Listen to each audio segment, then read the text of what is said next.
comme c'est le cas aujourd'hui. L'austérité, le budget des collectivités, etc. Là aussi, ça les rassemble.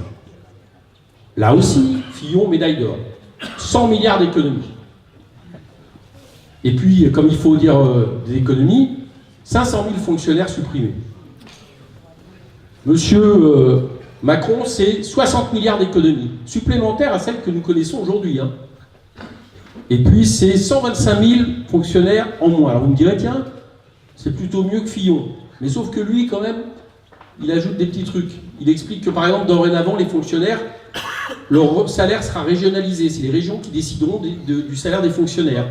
Puis il ajoute aussi que peut-être qu'au niveau de l'encadrement, on pourra peut-être introduire du droit privé. Donc il nous propose d'ubériser l'encadrement des fonctionnaires. Autrement dit, il annonce juste la suppression de la fonction publique d'État. C'est ça qu'il est en train de nous faire. Madame Le Pen qui nous joue la personne qui ne veut pas d'austérité, moi je me rappelle qu'elle avait eu des phrases au moment du budget où elle estimait qu'il fallait respecter la règle des 3%. Et quand vous lisez son programme, elle annonce elle aussi 18 milliards d'économies. Donc là aussi, nous sommes les seuls qui inversons totalement la logique économique, qui disons qu'il faut arrêter avec cette politique, ça vous l'avez compris, qui s'en prend toujours à ce qu'ils appellent le coût du travail, et que nous appelons, nous, le prix du travail, au profit du capital, et qu'il faut en finir avec ces politiques d'austérité qui toujours font en sorte qu'il y ait toujours moins d'argent pour la collectivité, donc pour nous tous, là aussi, en réalité, au bénéfice de ceux qui s'en mettent plein les poches.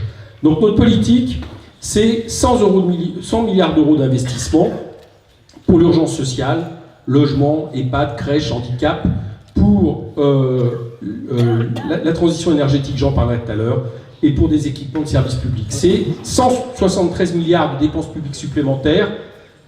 Vous me direz, tiens, c'est énorme. Ben non, je vous rassure, c'est juste revenir à l'avant Sarkozy. Ça, que je viens de vous dire. Donc c'est pas les soviets, quoi, hein, 173 milliards de dépenses supplémentaires. Peut-être que les soviets ne seraient pas si mal, c'est un autre problème en ce 100e anniversaire de 2017, mais je mets ça à côté. Mais on voit bien que c'est quelque chose qui est tout à fait assumable pour une société, je le dis, qui n'a pas cessé quand même de s'enrichir depuis. Et donc nous mettons l'argent, 33 milliards dans les luttes contre la pauvreté, 32 milliards dans les retraites, 24 milliards dans l'éducation, culture, richesse, 32 milliards dans les salaires, 21 milliards dans les services à la personne, 17 milliards dans les jeunes,